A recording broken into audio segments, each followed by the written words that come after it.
G'day guys, welcome back to SuperCoach with DR and welcome to the round 15 review. Look, for me, it was a round of what could have been. I left a 2500 score at the door, unfortunately.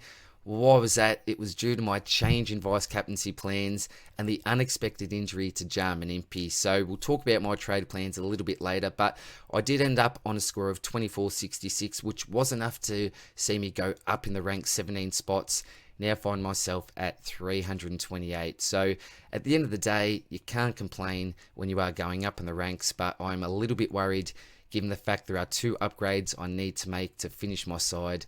And at this stage, it's likely I'll only be left with two trades. So that's not ideal. I wanted to end up with 3 to 4 at a minimum, but look, these things happen, and SuperCoach gods, if you could be kind to me in regards to major injuries from here until the end of the season, that would be much appreciated.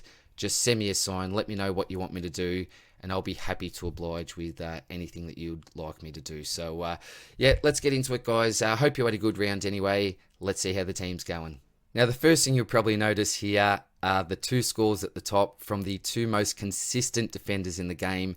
They simply didn't deliver this week. So Seagull with a 73, very, very unlike the Seagull. His lowest score has been a 95, a couple of 98s, but we haven't seen anything like this apart from round one last year. So I'm going to give him a pass, but we don't want to see too many scores under 75 from Seagull. I just don't think we'll see too many anyway. He's just too consistent, the old Seagull.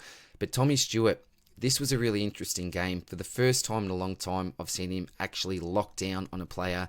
His role was to stop Charlie Cameron, and he simply didn't intercept. He was undisciplined. Cameron was really getting under his skin. I don't think he's a type of player that really likes to worry about an opponent. He likes to be that spare man in defence, the man that can leave that opponent, float across, but he simply couldn't do that with Charlie Cameron. He's just much too dangerous, and I don't know if you watched the game yourself, but that 50 that he gave away, just unbelievable. It was just a bit of a brain fade. I know that Cameron was, giving him a little bit himself, but the fact that he just completely lost it like that, I just haven't seen that from Tommy Stewart. So at the end of the day, I know that he's a really highly owned player, particularly in the top 5,000. So a 58, most of us cop it.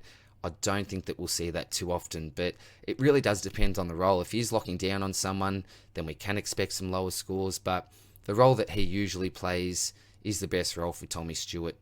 Chris Scott, just let him play that spare man in defence, or at least play him on an opponent that you don't have to worry about. No one like Charlie Cameron, who's one of the most damaging forwards in the comp anyway.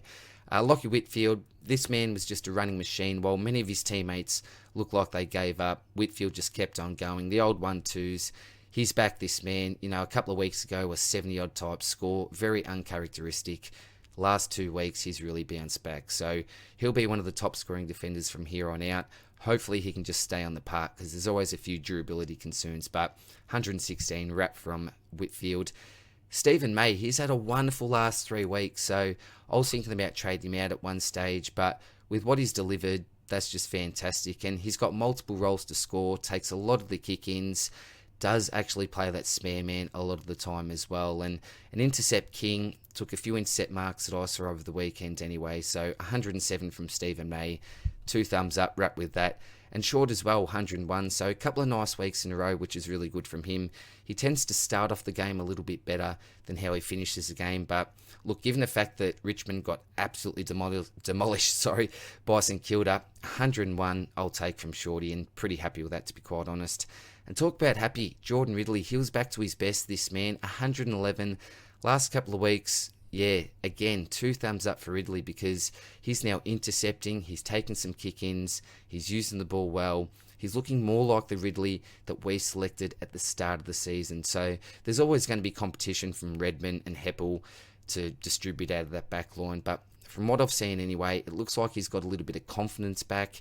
He's going for more of those intercept marks, which is fantastic, leaving his man less of a lockdown type role. So yeah, things are pointing in the right direction for Jordan Ridley, and really, really happy that I've got him in the side at the moment. Lockheed Jones, Lee didn't play, probably part of my trade out plans this week, so I'll talk about him in a minute. Trent Bianco, 55. So Yeah, look, I was expecting 60 plus at a minimum from Bianco, but slowed up in the last couple of weeks. I'm just hoping to give some sort of coverage, and the fact that he's got some good DPP, that's really, really handy for me. Oh, geez, here we go. Battery's low. Back on board. Sorry about that. I tell you what, technology has not been my friend lately. My laptop's stuffing up. My phone's carked it. So if you have been trying to give me a call, I'm not ignoring you. I'm not being a snob. It's just buggered. So Lisa's hopefully going to get me a new one the next couple of days. So apologies for that. But back to the review. Jack Mcrae, he was my captain this week. So I was really concerned at halftime. He was on about 55 points. The Bont, who's been killing me, killing all non-owners, he was on about 90, and I thought, oh no, here we go, about a 105 to a 110 captain score. Just not going to cut it this week. But this man did bounce back with an 80-odd point second half to end up on a 137. So disaster avoided, but I could have had some extra points on the table if I had have included my original vice captain. So I'll talk about him in a minute. Clary, he's been a little bit concerning, hasn't he, delivering some of these low 100 type scores. After that big 200 plus, I think there may have been a 140 or 139 from memory, and then it's been a little bit downhill after that. So if you made the decision possibly to trade him during the buys, that could have been an okay short-term option because he hasn't set the world on fire. Who knows who you traded in? He's lost about 70k since then, but I'm still very happy to have this man in the side. My tip alongside the Bont for the Brownlow, after last weekend's performance, I think the Bont may have his nose just in front, but with Clary, 122.2 average on the season, I'm not concerned with him. He'll bounce back. We all want to have Clary in our sides. Rory Laird didn't actually watch the game, but 109 is actually a lowish type score from him over what he's been producing the last month or two for us. But yeah, I'll take that. Obviously got him in the midfield as well, but with May short, giving me 100 plus scores this week, it's not too much of a concern. I'm still happy to have him there at this stage. Jelly, 103. I was concerned that he wouldn't even get up this week after his ankle injury last week. Did that affect him? It didn't really look like it did. Had his usual sort of role that he's maintained over the last month and a bit, but at 103 I'm a little bit disappointed because this fixture, the last few weeks, I was really licking my lips at the prospects of Josh Kelly, but 100 plus last week just as my captain wasn't an overly great score, but at the end of the day he was injured. You can't do much about it, and this week I'm not sure, as I said, if he was carrying that injury or if he was affected by that at all. I don't think he was. Didn't really look like it, but who knows. I'm just glad that he managed to go 100 plus, but yeah, disappointing. I think I've got about 118 point average since I owned him. I was expecting about 130 point average, all things going well. So disappointed in that respect, but still glad I've got him. Zeret, it's amazing what this man can do when he doesn't cop a hard tag. 147. You would have been really disappointed if you had had the captaincy option on him last week, but this week, if you had have gone with him, you would have been really rewarded with a nice score. That was the Josh Kelly score that I got as captain a few weeks ago, so a 147 for Merritt, absolutely fantastic after a pretty poor week, and I know he was a pretty popular captaincy option last week also. Titch, now I am starting to get some real confidence with this pick. Now, he did get 40 touches for this 118, so, if he gets around the 30 mark, then that score's probably under 100. His contested rate was right down. I know a lot of the time some of those possessions were those backwards handballs, a couple of those little 1-2s. I think I counted 4 where there was a quick handball back to him. He'd obviously dispose of it again. So those type possessions aren't worth many points, and I don't think that they really should be. I agree with that. But at the end of the day, 118 from Titch after 200 plus scores. It was 130 a couple of weeks ago, then what was a 113 I think last week. I'm really happy with that. So he's finally started to hit some consistent form. I think it was from about rounds 2 to 7. I think his highest score was about a 107, 109. So that had me really, really concerned. His price was right down. Could have got him at a bargain price, but yeah, after that he's given me a couple of really big scores in the 140s, couple of 70 types, and then the rest have been that sort of 115 plus. So at this stage, I'm really happy to own him. I didn't think I'd be saying that. All of a sudden, he's, 20k away from being a 600k player. So if you don't have him, I think that you can select him with a bit more confidence now. Sammy Walsh, again, didn't watch this game, but 131, fantastic. Was really, really heavily tagged last week by De Boer. So a little bit of freedom, obviously, this week led to a 131 score. I've said it all year long. I think that he's still a top 8 midfielder just at this stage. I just think that he sneaks in. And Trav Boak, again, I was really concerned with this bloke at half time. I think he was on about 35 to 37. But again, he really came through in the second half. And a big reason why I selected him was the fact that he can seem to score still pretty well when he does cop a tag. So 109 a couple of weeks ago when he copped that tag. Then another 124 this week when he copped a pretty hard Hewitt tag. I'm really happy with Boak. And one thing I was disappointed with was at the end of the game, he was on about 136 points. So he's been scaled right back. I didn't have my eye on too many of the other scores on that game. So there may have been a few players that had to get scaled down. Maybe the total points was over the 3,300 threshold. I'm really not too sure. But yeah, he didn't deserve to go down, I don't think. But if all players did, fair enough. He even got a really nice tackle with about 7 seconds to go. So 124 from Boak. Remember, I traded him out for Brayshaw. I traded him in for Brayshaw, sorry. So 124. Brayshaw got, I think it was a 110 this week.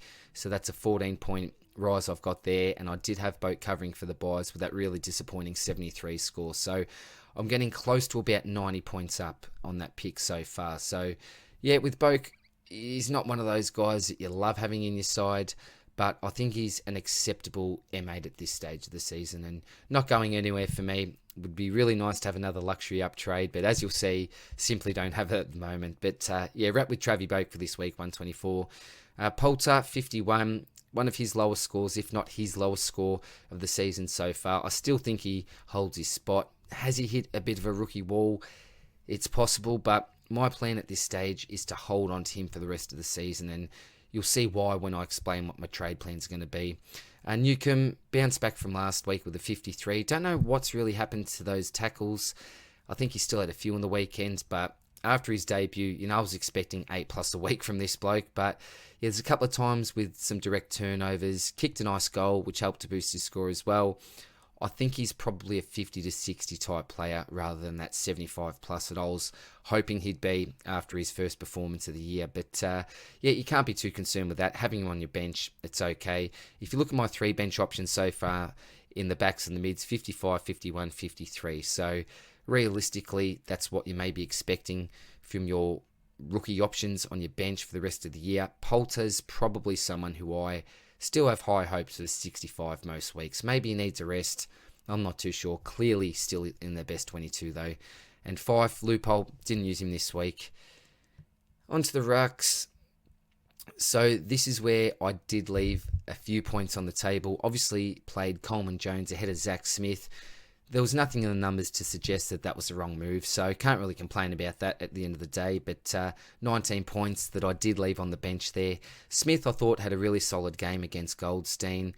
He's done exactly what I need him to do, and that's get to, well, basically 300k, 500 more, lowish type break even, so I'm hoping he can even get to around the 310 mark. That'd be really handy for me. And Coleman Jones had a bit of an almost game. Should have kicked a couple more goals. There was, I think, a mark or two that didn't get paid. Maybe a free kick he should have got up there in the forward line as well. But 67 on a pretty load game is still fine for me from a rookie.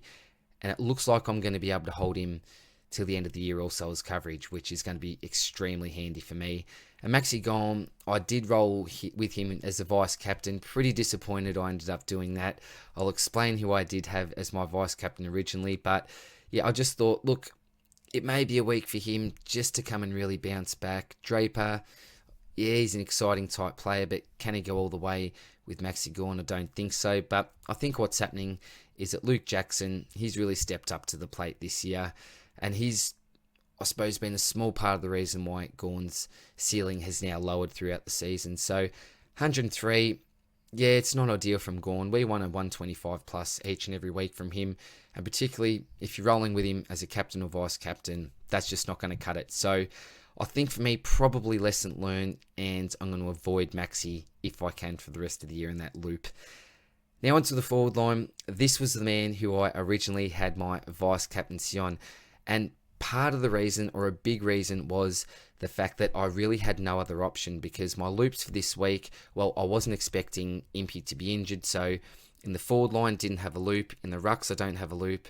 Fife was my loop, obviously in the back line, and then Lockheed Jones Fife, well, in the forward or backs, because I've got that loop with Bianco. And then Jones was obviously a loophole that I could have used in my defensive line. But with the timing of games, it just didn't work out that I could include any of my real big guns in the midfield. So the original plan was to go with Zorko as vice-captain for the early game and then use someone like a Jones or Fife as that loophole. But when the news came through that Impey was obviously injured, I thought to myself, well, actually, he's playing one of the later games. I can now use him because my trade plans weren't to get rid of Impey, obviously, as you can see him on the screen this week, and I'll explain why in a minute. So I knew that I could use him as a bit of a captaincy loophole. So I did take the vice-captaincy off Dane Zorko and put that on Max Gawn. I was always going into Jack Mcrae, but I just had a bit of a feeling with Gawn. But unfortunately, wasn't correct, and Zorko played out of his skin. Now, I did mention in the stock market video that in order for me to take the Muppet symbol off him, he'd need to give me a 150 plus score, and he's gone above and beyond that, gone to 174. So all of a sudden, all is forgiven. Thank you, my man, Dane Zorko. I never ever doubted you, mate. Never doubted you whatsoever, unlike everybody else. But yeah.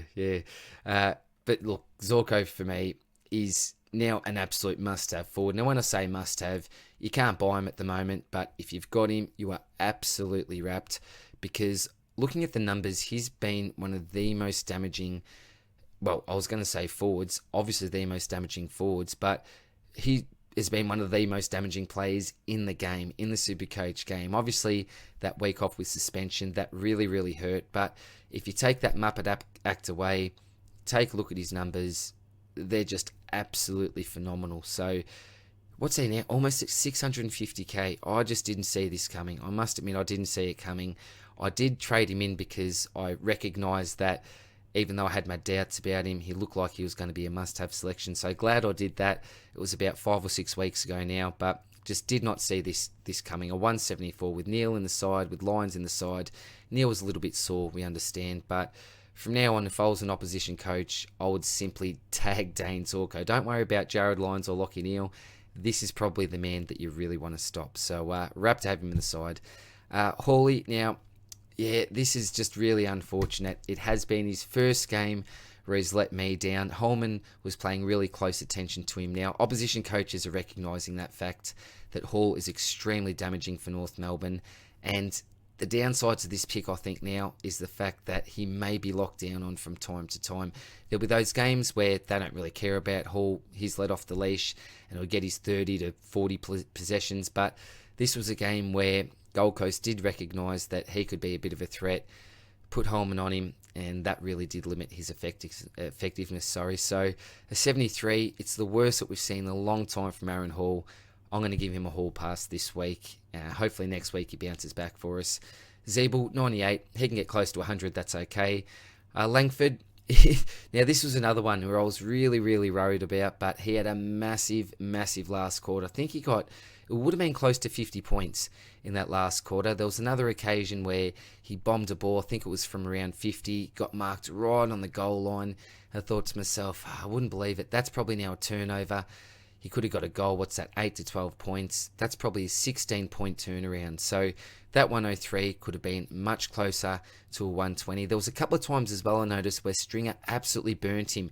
2 occasions it worked out okay for Essendon because I think Stringer kicked one of the goals and then someone else marked it close to the goal square. But I thought, come on, Jakey, give it to Cole there. He's made good position. You've absolutely burnt him here. Unfortunate, but if he can go 100 plus for me, I'm absolutely wrapped. So I think he scored better than Dale. I think he was around the 90s. Shai Bolton had a really, really poor week. So that also was a good sign for me keeping Impey. The fact that Bolton and some of these other blokes actually went really low. I think Green was in the 80s, so didn't set the world on fire. That was okay for me because I was worried if I kept Impey that I could be losing a fair few points on field, but you'll see this man I'll talk about in a minute, Kieran Briggs, gave me a 77, which is a pretty respectable score, I think. Dusty, 94. Yeah, okay. We know that Richmond got absolutely trounced by St Kilda. Similar to what I said with Short, any Richmond player that goes 95 plus in that game, I think that's okay.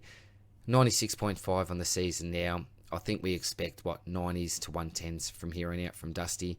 And this man, as I just mentioned before, Kieran Briggs, came in along to play with Matty Flynn. Mumford, I think he was available to be selected, but was listed as an emergency. I think they'll probably bring Mummy back in this week, so I don't think Briggs plays this week, but it worked out really, really well for me that he scored a 77 because scored higher than some of our so-called forward premiums and close to some of the other premiums like your Dales and your Green type. So didn't lose out big there. Right with what this man produced. It was only on about 15 points at quarter time, so I was a little bit worried there.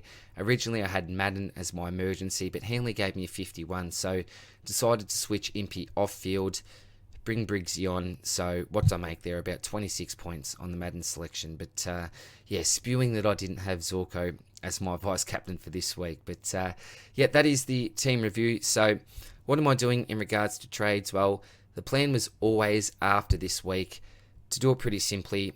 Out Coleman Jones, out Zach Smith, in Brodie Grundy, and a ruck rookie. That would have left me with 4 trades. But as we know, I do need to get rid of Jarman Impey. So I can move Impey to the player I want in one trade.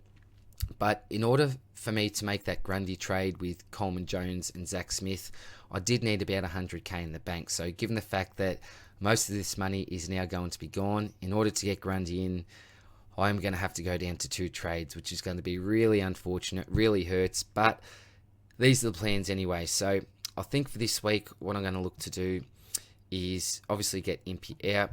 So look, he's been a really good selection for me this year. Got him in about 200k, had him from the start. I thought he was going to be a keeper. It looked like he was. This is just a really unfortunate injury, but many of us have had our concerns, particularly over the last 3 weeks. So yeah, last week, if you did get rid of him, it was probably the best move at the end of the day. But out goes Impey for me. And there is one man that I think I do have to get in, and that is Patrick Dangerfield. I did start with this bloke, remember, in my midfield as a forward mid at about 609, 611k. I forget who was 6'9", who was 6'11". Mitchell was one, Danger was the other. But I think Impey to Danger just makes sense. 13k in the bank there. So that's a given. I will make that trade this week. Getting Danger under the 500k mark is just super handy. It's just really frustrating that Impey was the man that I had to trade out, because if it was any other forward, even like an Aaron Hall or someone, it was pretty much a sideways trade and would have actually made money. So I could have kept 3 trades in the bank, but that's unfortunate. I can't do that. So I'll move Danger on field. So now that's basically the finished forward line. I've got Zorko, Hall, Zeeble, Langford, Danger, and Dusty. So I think that's okay. You could have someone like a Nick Hine there, a Dale, a Shy Bolton, I'd like. But yeah, he just really, really unlike Shy Bolton, wasn't he? Shay, I should say. I always call him Shy because my little fella calls him Shy. Shay Bolton, what was that, a 40-odd type score? So really unfortunate for owners this week. But yeah, I'm pretty happy with that forward line. Now, what's the other trade that I make? So you can see I won't have the cash between these two to go to a Grundy and another rookie. So I think the most logical solution is to trade Lockheed Jones out. And what I want to do is keep Poulter and Coleman Jones for the rest of the season. So my plan at this stage is to do a bit of a loop here and get Briggs down forward. Down back. And then I want some DPP, and that's going to be Edwards from North Melbourne. So 155k in the bank. Complete that trade, and I'll explain why I'm making this particular trade. So what I'm looking to do the week after is get rid of Jimmy Madden, and I'm planning on bringing in Jack Saunders from Hawthorn as that DPP forward mid loop. So by doing that, that then allows me to bring Poulter into my forward line to cover there, because at the moment I can cover my forward line with Poulter, but only if it is one of my DPP players. So that'll be a Danger, Langford, Martin, or a Zorko. So I do have 4 players there, but just say if it's a Hall or a Zeeble, then yeah, I do want to be able to swing Poulter into that forward line. So Madden will be out next week for, Jack Saunders from Hawthorn. That'll give me that loop there. And with Edwards here, that also gives me my loop with CCJ. So Madden out next week. That should give me enough money to then be able to trade up Zach Smith. So that is the plan for me. Hopefully it'll be Madden Smith that'll go, and that way my DPP is really, really friendly for the rest of the year. I'll have Coleman Jones being able to cover in my rucks. I'll have him also be able to cover in my forward line. I'll have Newcomer's cover in my mids for the rest of the year. Poulter as cover in the mids as well. I'll also have him as cover in my forward line once I bring Saunders in for Madden next week. And this week anyway, I've also got the Madden Briggs swing just as a short-term one. And then, of course, I've got the Bianco, Fife, and Laird swing also. So that's something that I'm really, really pleased with. Although I'll only be left with 2 trades for the rest of the year, I'll have some really, really nice cover and some really, really nice swings. So Bianco, I think or assume will play most weeks. So will Poulter, I think Newcombe will, and CCJ I'm hoping as well. The only thing I'm slightly concerned with here is what happens when Tom Lynch does come back into the side along with Nank. Does CCJ hold his spot?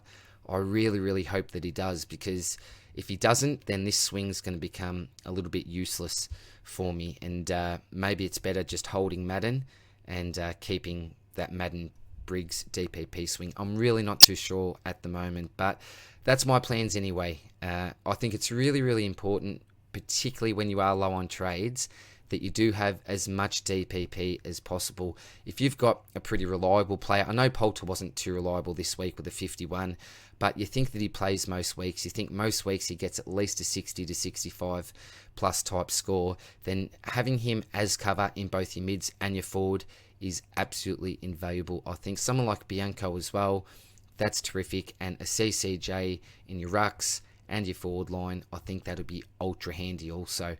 So that's my plans anyway. Let me know how you're going, guys. Hope that you all had a really, really good week. Stay tuned for the SuperCoach Swordplay. I can't speak.